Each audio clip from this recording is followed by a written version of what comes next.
Pessoal, tudo bem com vocês? Bom, eu sou o Ricardo e eu tô aqui hoje para a gente falar sobre Fórmula 1, né? Depois de muito tempo, nós tivemos aí a volta das corridas, a volta da Fórmula 1 nesse ano de 2020. Na verdade, o começo, né, da Fórmula 1 em 2020, mas aí o retorno das provas. Para quem está por fora do assunto, eu vou dar uma breve introdução aqui, bem rapidinho. A temporada da Fórmula 1 estava marcada para começar em março desse ano, com o Grande Prêmio da Austrália, que já é tradicional. Porém, toda essa situação aí da pandemia de Covid-19 acabou atrasando o calendário da Fórmula 1. Várias corridas foram adiadas e o primeiro Grande Prêmio de 2020 aconteceu nesse último domingo na Áustria, no circuito de Red Bull Ring. Esse foi o Grande Prêmio da Áustria. Na semana que vem nós teremos o Grande Prêmio da Estíria, que acontece exatamente na mesma pista no Red Bull Ring. É uma rodada dupla, né? Só que como a gente não pode ter dois grandes prêmios da Áustria na mesma temporada, o segundo Grande Prêmio recebe uma nomenclatura diferente. Mas enfim, vamos falar então um pouquinho sobre o que aconteceu nesse final de semana lá em Spielberg. São muitas coisas, né, para a gente falar. Eu escrevi bastante sobre esse final de semana no blog, então vocês podem acessar lá o blog dos Jovens Cronistas e ler aí a nossa crônica sobre esse final de semana. E eu escolhi alguns assuntos pontuais para a gente tratar aqui, né? Vamos falar então sobre as principais equipes do grid da Fórmula 1. Vamos começar pela Ferrari. Ferrari né, foi um dos assuntos mais comentados aí desse primeiro grande prêmio de 2020 e infelizmente para os fãs da equipe italiana, não por bons motivos, né? O carro da Ferrari para 2020 parece ser muito defeituoso, ter ainda vários problemas. Segundo os gráficos que a Fórmula 1 subiu, a maior deficiência do carro da Ferrari é a questão do motor. Né? Aí muita gente se pergunta, mas como isso pode acontecer? Se exatamente há um ano atrás a maior força da Ferrari era justamente o motor. É simples, né? A Ferrari, na segunda metade da temporada passada, ela teve que retirar um mecanismo lá da sua unidade de potência que era importantíssimo e causou muita polêmica, inclusive muitas equipes protestaram contra esse mecanismo, falaram que era uma forma de trapaça, alguma coisa nesse sentido.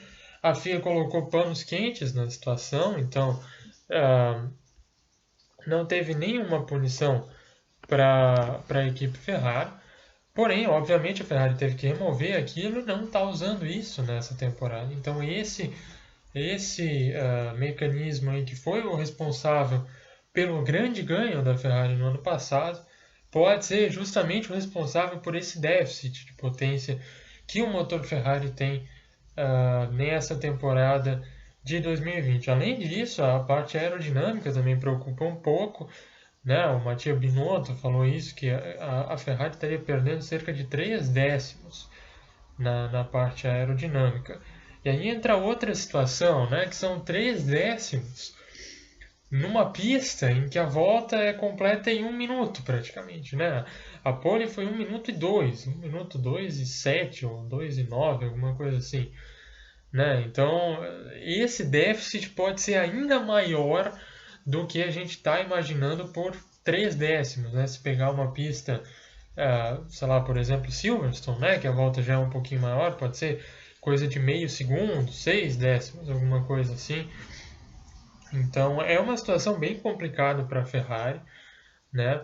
E isso acaba coincidindo com uma fase horrível que o Vettel está vivendo, né?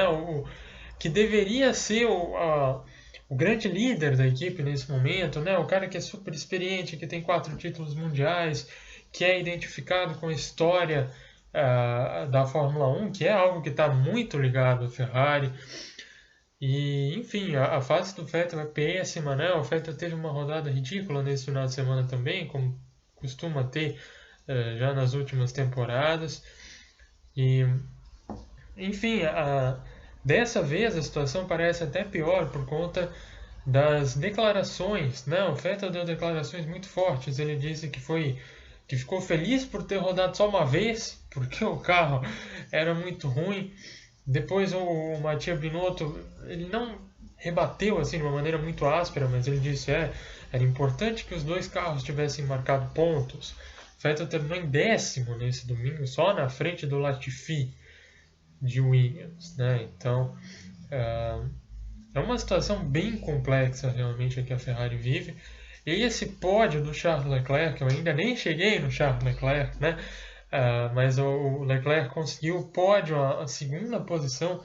É um resultado assim que agora a gente acaba não tendo a real dimensão, né? Por ser a primeira corrida e pela gente não estar acostumado a Ferrari andar no meio do pelotão e estar nessa crise meio realmente muito grave. Mas parece ser um resultado incrivelmente fantástico, né? O carro da Ferrari, durante o andamento normal da corrida, ele ficou ali na mesma balada da McLaren, sofrendo pressão até no Ricciardo com a Renault em alguns momentos, no caso do Vettel. Então, chegar em segundo, né, conseguir o que o Leclerc fez no final, você via pela onboard, né, que o carro dele estava saindo demais, tinha que corrigir o tempo inteiro, né, e conseguiu ultrapassar duas equipes que prometem bastante. Ultrapassou o Norris, tudo bem que foi um erro do Norris, e depois conseguiu ganhar a posição do Sérgio Pérez, além, claro, de se beneficiar da punição que o Lewis Hamilton sofreu. Então, o panorama da Ferrari para a temporada não é muito feliz, não é muito animador, né? Mas o único ponto positivo que a gente pode tirar desse final de semana com relação à equipe italiana é realmente esse rendimento do Leclerc. O Leclerc parece ter feito um milagre com esse segundo lugar aí. E isso mostra, mais uma vez, reafirma, né, o real potencial que o Monegasco tem em termos de habilidade, né? Obviamente, a Ferrari envolve uma série de outros fatores que não só aquilo que o piloto entrega em pista, né? E isso a gente deve ver nos próximos anos, como que o Leclerc vai reagir a essa demanda, né, de liderar uma equipe, de conseguir guiar a Ferrari novamente por caminhos vitoriosos, né? Deixando a Ferrari um pouquinho de lado, vamos falar então da grande estrela desse final de semana, que foi a Mercedes, né? E você pergunta, mas a Mercedes nem conseguiu a dobradinha, por que a Mercedes foi a grande estrela? Claramente a Mercedes tem o melhor carro do grid, e ela tem o melhor carro do grid com uma vantagem confortável, né? Durante as primeiras 15, 20 voltas, né, quando a corrida transcorreu de uma maneira normal, os carros da Mercedes foram soberanos. Então, o único piloto que conseguiu de alguma forma incomodar um pouquinho a Mercedes foi o Verstappen. Verstappen conseguiu se manter numa diferença ali de 6 segundos mais ou menos para o Bottas, sendo que ele tinha os pneus mais duros, né? O Verstappen estava de médios e as Mercedes estavam de pneu macio. Mas a partir do momento que o Verstappen caiu fora da prova, teve que abandonar, o Albon não conseguiu se manter na mesma balada das Mercedes. A gente viu, por exemplo, quando a Mercedes avisou os seus pilotos que eles não podiam mais usar a zebra, né? A diferença estava em 10 segundos, mais ou menos, para o Albon. 5 voltas depois, a diferença estava em 11 segundos. Então, ficaram ali praticamente na mesma balada. A Albon fazendo a sua corrida normalmente, sem nenhum contratempo, e as Mercedes não podendo tirar o máximo do seu carro, né? Tendo que correr com um mapa de motor mais conservador e com os pilotos forçando menos. Então, pelo menos nesse primeiro momento, a vantagem da Mercedes parece muito grande. E pensando em termos de campeonato, não dá para dizer que a gente vai ter uma briga entre equipes pelo campeonato, ainda mais sendo um campeonato de tiro curto. A gente tem um campeonato que, por enquanto, tem 8 etapas e todas elas num espaço muito pequeno, né? com um intervalo de tempo muito pequeno entre as provas. Então não vai ter tempo para que as equipes consigam evoluir os seus carros, trazer melhorias aerodinâmicas ou de motor. E ainda tem outra situação, né, que os carros eles serão os mesmos em 2021. Então a gente não vai ter uma mudança com relação, uma grande mudança, né, com relação à ordem das equipes para o ano que vem.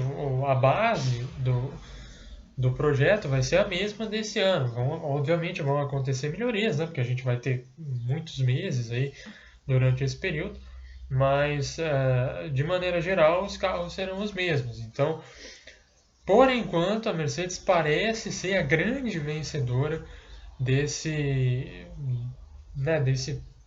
novo campeonato aí da Fórmula 1 no meio da pandemia, tendo um carro que é visivelmente superior, que não tem nenhum concorrente direto de momento, e tendo essa vantagem também de que no próximo ano os projetos serão basicamente os mesmos dessa temporada 2020. Né? Falando especificamente dos pilotos da Mercedes, o final de semana foi perfeito para o Bottas.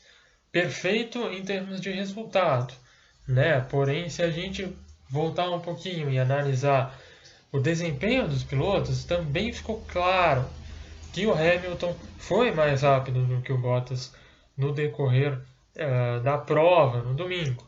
O que acabou prejudicando bastante o Hamilton foram duas questões específicas, que foram a punição no grid de largada. O Hamilton teve que largar de quinto, isso freou bastante ele no começo da prova, então ele perdeu muito tempo para chegar na segunda posição. Né? Quando ele chegou na segunda posição, ele já estava 7, 8 segundos atrás do Bottas. Né? Então, se ele tivesse largado de segundo lugar, que era a posição original dele, ele já estaria ali na cola do Bottas na primeira volta. Então, ele poderia atacar na largada e poderia exercer pressão sobre o Bottas desde as primeiras voltas da corrida, onde a Mercedes não tinha aquele problema nos sensores. Então ele estaria livre para atacar, para forçar, para tentar uma manobra, possivelmente ultrapassar o Bottas e a partir dali dominar a corrida. E se o Hamilton tivesse essa possibilidade, tivesse de fato ultrapassado o Bottas, ele não teria tido problema com o Albon, né? Porque ele não estaria em segundo. E aí ele não teria sofrido aquela punição pelo toque com o Albon, que foi uma punição bem discutível. Eu falei um pouquinho mais sobre no texto, então até para não ficar um vídeo muito longo, eu recomendo vocês a lerem o texto para entenderem o meu posicionamento sobre a punição ao Hamilton. Mas, né, voltando à conjectura que eu estava fazendo, se o Hamilton não tivesse tido essa punição na largada, tivesse atacado Bottas e possivelmente tivesse passado Bottas, ele não teria sofrido a punição, não teria sofrido aquele incidente com o Albon, não teria sofrido a punição e não teria caído para quarto, poderia ter ganho a corrida, poderia chegar em segundo, enfim. Mas durante o decorrer da prova, ali nesse período que eu citei antes, né, nas primeiras voltas, o Hamilton, quando ele chegou na segunda posição, na 15ª volta, da 15ª até a 30ª volta, o Hamilton era mais rápido do que o Bottas. Ele vinha tirando quando eles estavam com o set de pneus macios. Quando relargou com pneus duros, o Hamilton também seguiu na mesma balada, seguiu 5 décimos, 7 décimos, sempre usando a asa traseira. E quando parecia que o Hamilton ia chegar numa posição de tentar a ultrapassagem, acabou acontecendo esse problema nos sensores e o inglês não conseguiu, de fato, brigar pela primeira posição. Mas, deixando o resultado de lado, ficou claro que o Hamilton ainda é melhor piloto do que o Bottas, ainda está um degrau acima do Bottas. Isso significa que o Bottas não vai ter a mínima chance contra ele em 2020? Não, né? Rosberg foi campeão em 2016 e não era um piloto melhor do que o Hamilton, né? Ele conseguiu maximizar os seus resultados, conseguiu usar outras estratégias, né, fora da pista para desestabilizar um pouco o conforto do Hamilton e através disso chegou ao título. Então esse é o caminho para o Bottas, né? Entender que ele é inferior em velocidade, mas que ele tem chances se ele fizer tudo certo na maior parte das corridas que ele puder. Né? Já começou muito bem, começou abrindo 13 pontos de vantagem, isso é maravilhoso. Pro Bottas, obviamente, né? Pro Bottas e também para a briga pelo campeonato, né? Porque a tendência com o Hamilton sendo mais rápido é que o Hamilton vá descontando essa vantagem aos poucos e aí a gente pode chegar no final com uma briga mais parelha. Vamos falar então um pouquinho, bem rapidinho, do meio do pelotão, né? Como que vai ficar aí esse meio do pelotão? A gente teve um pódio desculpa, um pódio bem diferente nessa etapa da Áustria, né? Tivemos uma Mercedes, uma Ferrari e uma McLaren, Lando Norris chegando em terceiro, mas o decorrer da prova foi bem alternativo. Então a gente teve, né, no início da prova um top 3 com Hamilton, Verstappen e Bottas. Depois a gente teve o Pérez ocupando a terceira posição. Né? Mais tarde o Albon apareceu por ali também. No final da prova, o Pérez voltou a ocupar aquele terceiro lugar. Norris tentou fazer a ultrapassagem, não conseguiu. O Leclerc se aproveitou e conseguiu passar o Norris e depois passar o Pérez também para terminar na terceira posição, sendo promovido depois a segunda. Então, ao que tudo indica, essas três equipes, Racing Point, McLaren e Ferrari, estão muito próximas em termos de rendimento. E o que é mais interessante, né? Cada uma delas tem pontos positivos diferentes. Então, pelo menos na minha visão, a Racing Point parece ser o melhor carro desses três times. A questão é que a Racing Point é a estranha nesse meio, né? Então a Racing Point não está acostumada a lutar por essas posições. Tanto a sua própria equipe, os engenheiros, toda aquela parte que programa a corrida dos pilotos, como os próprios pilotos. Então Pérez e Stroll não são caras que estão acostumados a lutar por pódios. Isso pode condicionar eles a erros, né? Erros que podem vir da estratégia, como podem vir da própria pilotagem. A gente viu o Pérez cometendo um erro de estratégia, né, nesse final de semana, quando ele trocou para pneus médios em vez de pneus macios, em vez de pneus duros. Né? Isso acabou colocando ele numa posição ruim no final da prova, ele não conseguiu se segurar contra as McLaren e o Leclerc. Então, esse é o panorama da Racing Point. A Ferrari tem um carro que parece ser bem frágil. Em contrapartida, o Leclerc guiou muito. O Leclerc fez uma corrida fantástica nesse final de semana. Vettel é um grande piloto, ele está numa fase péssima, né? Não tem como defender. Mas ele é um piloto fantástico, ele é 4 vezes campeão mundial. Uma coisa que, meu Deus do céu, pouquíssimas pessoas, né, fizeram. Só 5 pessoas ao redor da Terra conseguiram ganhar 4 títulos mundiais de Fórmula 1. Pelo menos 4, né? Então, você não pode subestimar a capacidade de pilotagem do Vettel em momento nenhum. E a McLaren, ela está meio que no meio termo, né? Então o carro da McLaren não parece ser fantástico, mas também não é tão ruim quanto o da Ferrari. E os pilotos da McLaren não têm uma experiência fantástica como tem Vettel e Leclerc, mas também já estão ali meio acostumados a esse ambiente. Os dois conseguiram pódios recentemente, os dois fizeram uma temporada bem bacana no ano passado. Então essas três equipes, né, Ferrari, Racing Point e McLaren, parecem estar muito niveladas aí, principalmente nesse começo de temporada, e cada uma delas vai se apoiar em pontos diferentes. E isso pode trazer para a gente corridas bem movimentadas aí nesse começo de campeonato. E, obviamente, estratégias diferentes, momentos diferentes, atitudes diferentes que os seus pilotos vão tomar, né? Fiquei bem curioso para ver o que o Stroll pode fazer com a Racing Point. O Stroll no Q1 e no Q2 ele foi mais rápido do que o Pérez. No Q3 ele teve um problema com relação à posição de pista, ele saiu muito tarde. Depois, na segunda tentativa, ele não conseguiu abrir a volta, acabou largando lá de trás. E durante a prova ele teve um problema bem cedo, né? Com menos de 10 voltas ele já estava com problema de potência. Então, Stroll é um cara que, né, não inspira tanta confiança, mas a gente não pode esquecer, ele teve uma sessão de classificação muito boa em Monza, debaixo de chuva, quando ele corria com a Williams. Ele tem um pódio com a Williams em Baku. Então, ele é um piloto, ele tem um quarto lugar com o Racing Point ano passado em Hockenheim. Então, ele é um cara ainda, né, bem obscuro, assim. A gente não sabe muito bem se o Stroll tem potencial e não consegue mostrar ou se ele é apenas um piloto pagante. E nesse final de semana ele não conseguiu mostrar nada, realmente ele acabou sofrendo com bastante problemas. Vamos ver então se na próxima corrida as coisas funcionam para ele. Bom, vou ficando por aqui, beleza? Eu volto na semana que vem. Como já comentei no início do vídeo, nós temos o Grande Prêmio da Estíria, que é a região ali onde fica localizado o circuito de Red Bull Ring. Será na mesma pista, né? Exatamente o mesmo traçado, não vai ter nenhuma diferença. Enfim, vamos ver aí o que acontece. Esperamos que a gente tenha uma corrida tão incrível como foi a desse final de semana. Beleza? Um abraço então e até mais.